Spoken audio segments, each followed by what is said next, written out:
greetings in Trinidad and Tobago. Welcome to ACTN. Today we are here at the badminton tournament and you're going to get some more information pertaining to what is happening here today. But it's my privilege because I have with me Rahul Rampasad, and he's the president of the Trinidad and Tobago Badminton Association. And we're going to be chatting today on the sport of badminton, and you're going to hear all about the plans that they have in store for the upliftment and for the spreading of the game of badminton. It's a pleasure. Welcome to ACTN. Thank you. As the president in any sport, you're always in the hot seat. Yes. Right? People always want to know what your plans are, why the sport not improving, why this happening, why that happening. I want you to tell me today, as the president of the association, what is the plans for badminton? Okay. So badminton, like any other sports, has different facets that you have to take into consideration. And we have to have plans for all the different areas that we're going to work on. Example one would be development. So we have now started programs called the Shuttle Time program, which is a secondary or schools development program where we certify teachers and tutors to start the development of athletes in schools. That has started already? Yes, that has started. That was commenced already, but we've now started to get it a bit more structured and streamlined. We recently started back the Secondary Schools Badminton Association. So now what we've done is we've realized that the strength of the association, that Secondary Schools Badminton Association, is better aligned to be the coordinator for the Shuttle Time program. So we've now handed and empowered them, to be able to be, there's no bureaucracy. This is what we do. They are in direct contact with the Pan Am Badminton Federation. And now we have certification and coaches and tutors who are going to be trained maybe every quarter. So we're now taking the Who will be doing this training? You'll be bringing in? No, so part of the Shuttle Time program is that we have these tutors who are already trained to facilitate the training of teachers. So we have this cadre of tutors, Shuttle Time tutors, who will be training teachers on a quarterly basis. We have a plan from this year into next year where we have a certain number of coaches and teachers who we want to have certified to the standard. Now, this Shuttle Time program is not a local program. This is the Badminton World Federation Schools program. This is their development program. This is all over the world? Yes. So now we're giving the teachers the opportunity to be certified as these tutors, trainers, and also making sure that that development program is in a standardized format. So that's one aspect we're looking at in terms of development. We're also looking at the growth of the sport. When we started back in 2016, we had around 12 clubs. Now we have close to 16 with about 2 or 3 applications in already. So the goal is by 2020 to have about 20 clubs in Trinidad and Tobago, because in Tobago we're a little... Well, I was about to ask you about that, but as far as what you are saying here now, you are seeing growth in the sport of badminton. Oh, definitely. I mean, the numbers are very, very encouraging. The interest is at a high point. And again, this is where you form the base of your gene pool and the talent ID.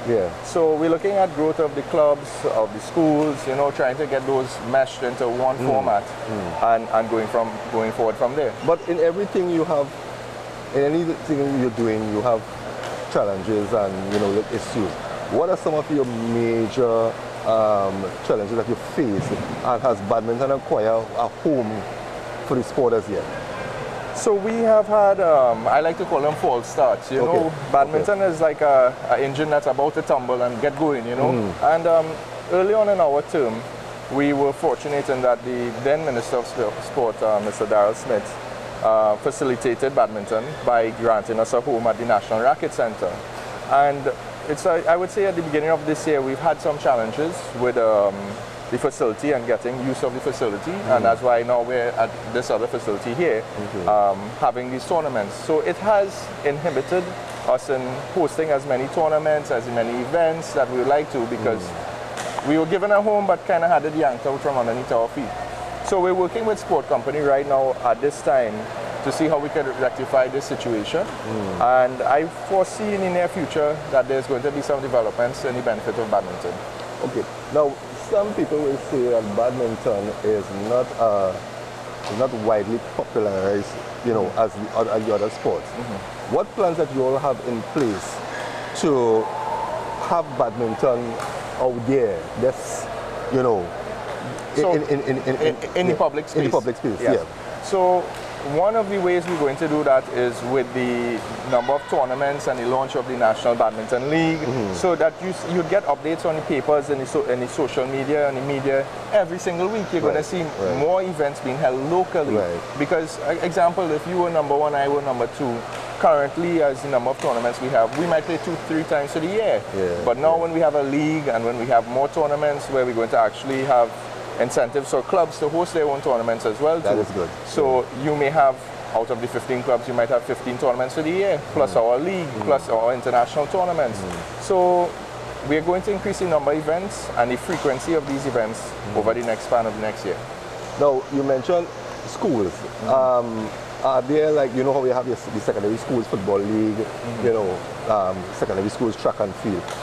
Does the Badminton Association has a school league or let's say a tournament that takes place during the calendar year? Yes. So there is a secondary schools tournament, and again, this was the second year that they have been restructured and reformed.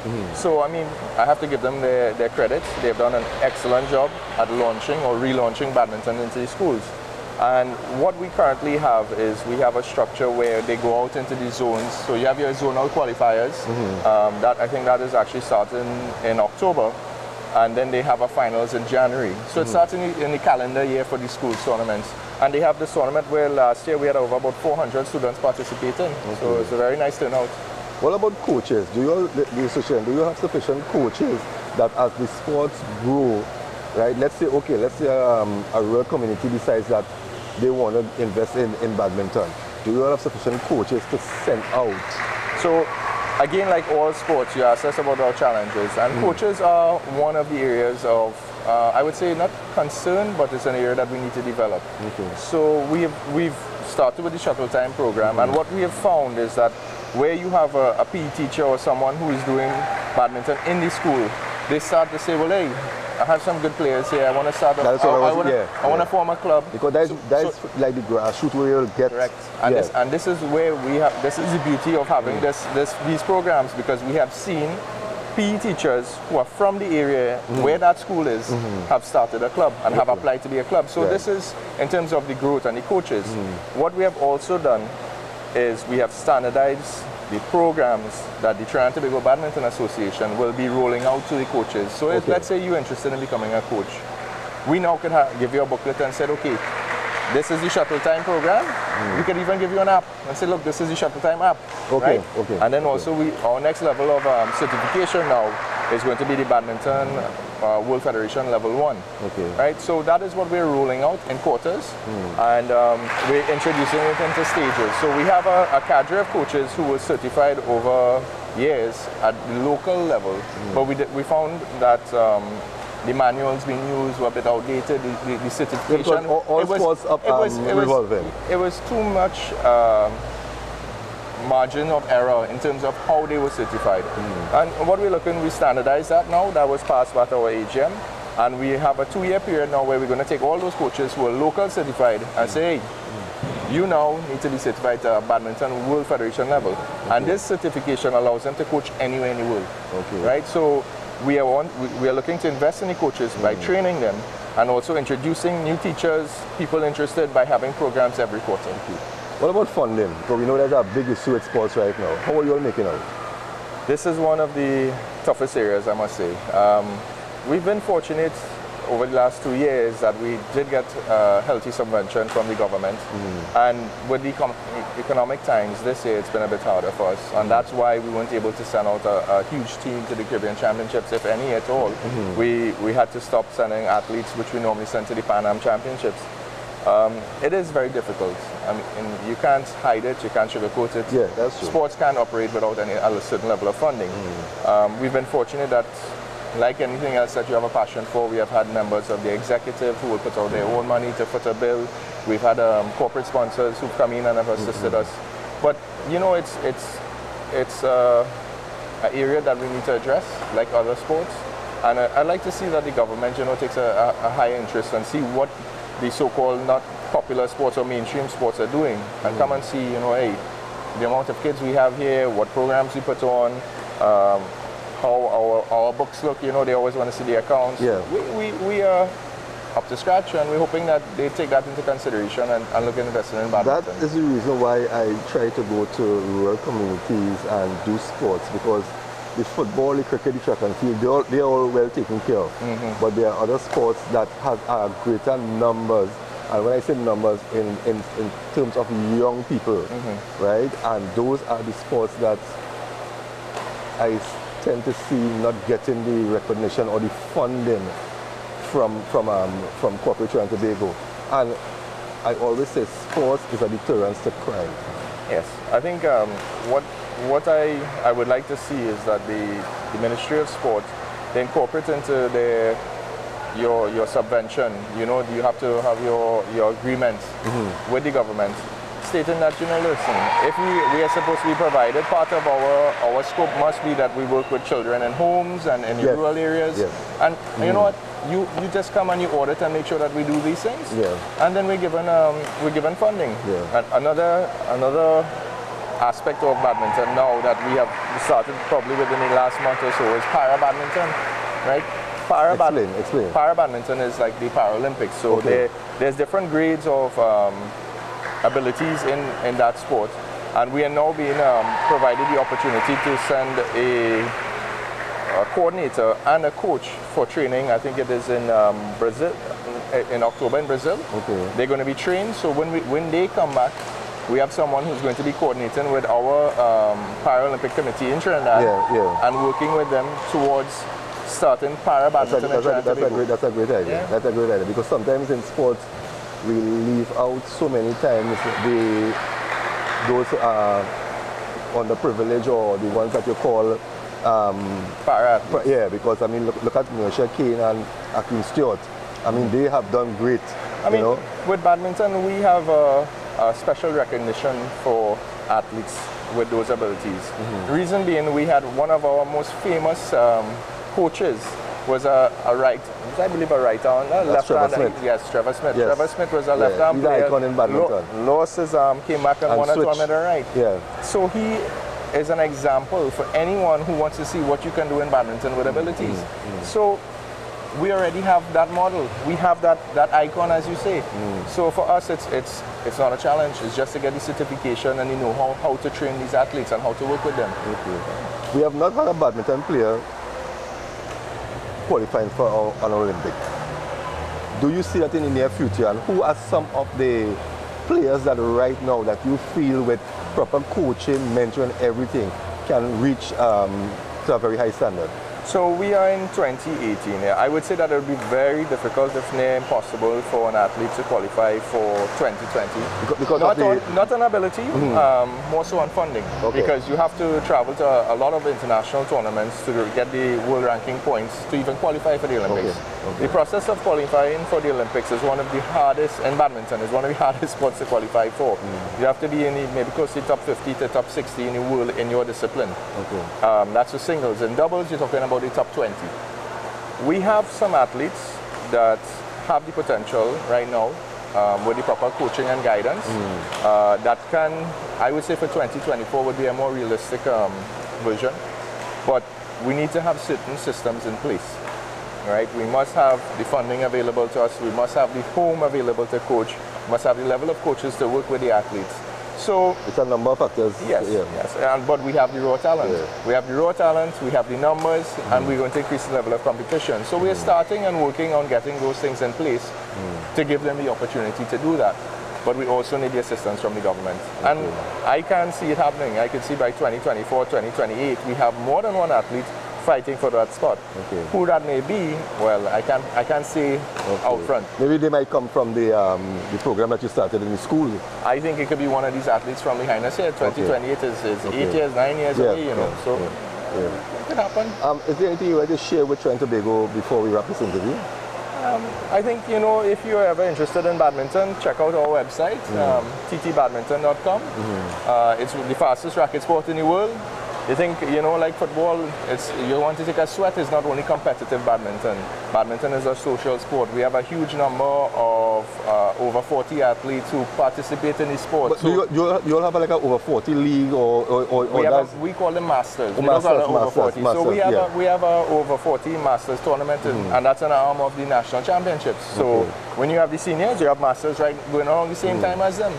So that is the format we like to look at. And I mean, when we start the league, it's going to be players from every age could play. You might be a master playing one of the top juniors. Okay. And badminton is that social aspect. I'll give you an example.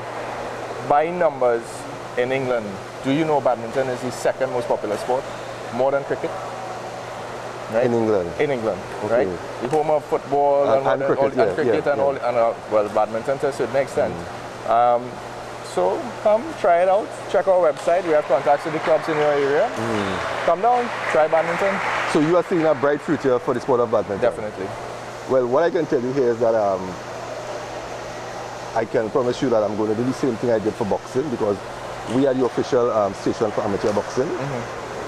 We started the same program with rugby, right? Because we realized that these are sports that need that media assistance, and we are going to do the same thing for badminton too. Perfect. Right? So what we can do is maybe at a later date, we can sit and speak and highlight some of the top juniors, top seniors players, because you will want these players, you don't want somebody to get up in the morning and know that this person is the top badminton player. You need to see a face. We need to have, there's a couple of athletes I could highlight on recent performances.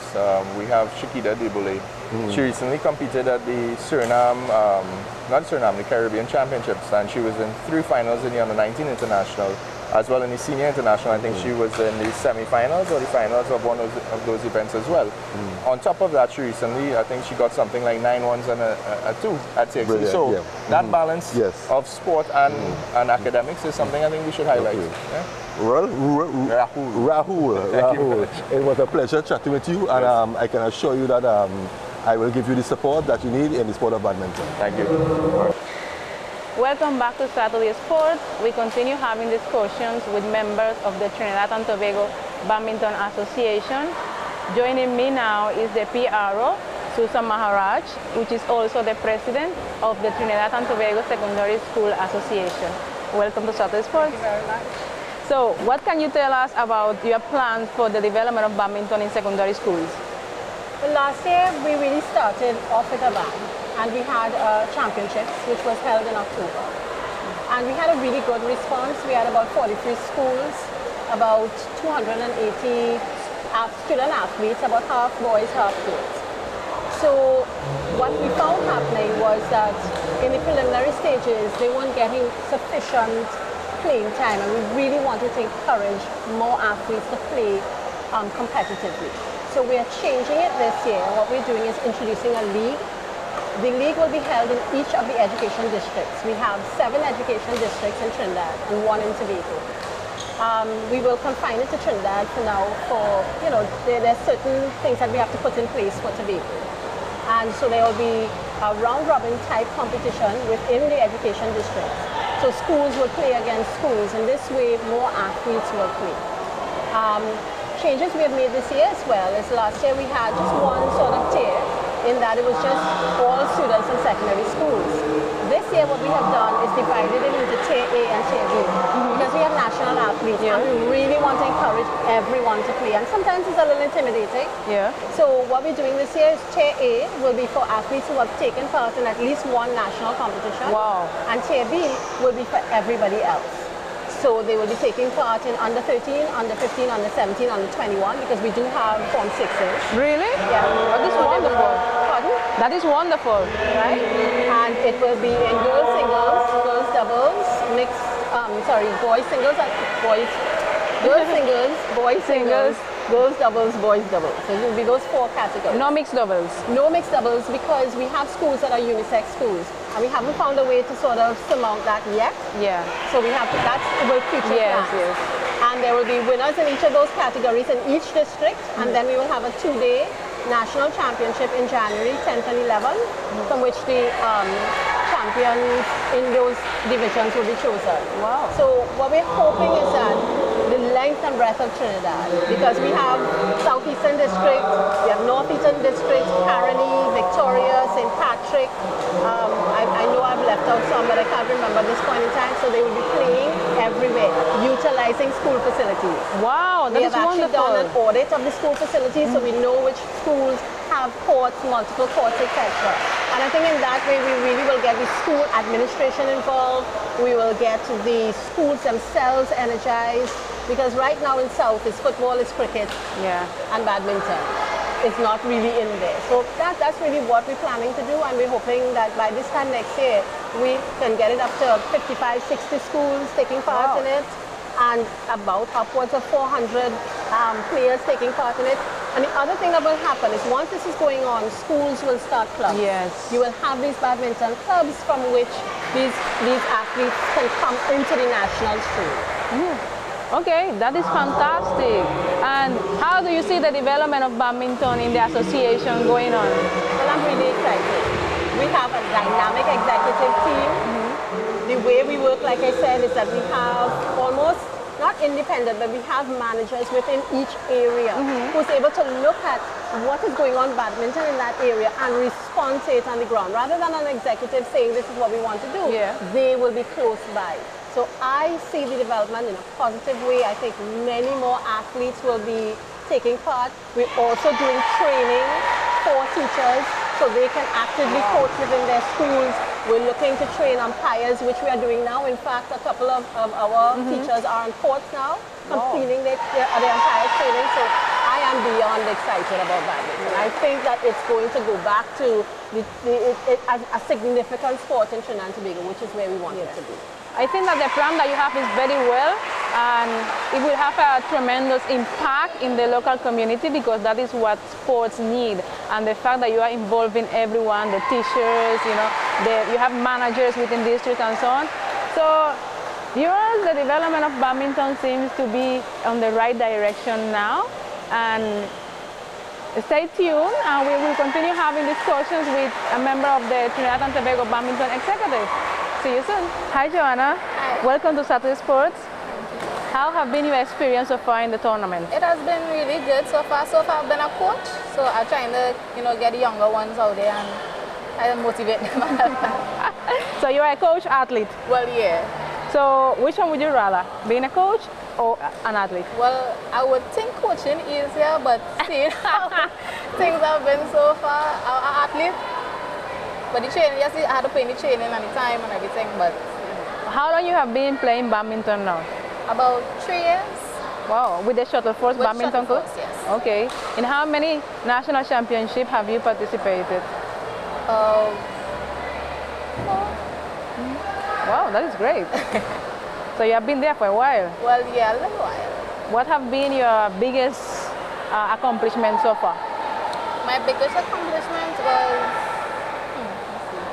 Well, I won silver last year in my doubles, in my age category. So that's the biggest one so far. But right now we're trying to push to make it a goal. Right, so this year I'm trying to get it going, Yeah. What is your favorite event? The event, the international, like when you travel and stuff, I really like to travel. So when you go out and you play and meet new people, you see how people play and the different ways that they. Okay. And what is your goal for this competition? To come out on top, honestly, to get a triple crown. Right, to make everybody proud, my coaches, my family, everybody. Okay. Do you want to say something to your supporters out there? Thanks for all the support and the motivation. I pray that it keeps coming. This guy is one of the best badminton players that we have in Trinidad currently. He just won the senior national championship in a very thrilling, emotional, exciting finals. And the best thing about him is that he has a brother that is coming up with the same passion, the same talent, the same dedication, and the same skills. So Ronaldo, welcome to the show.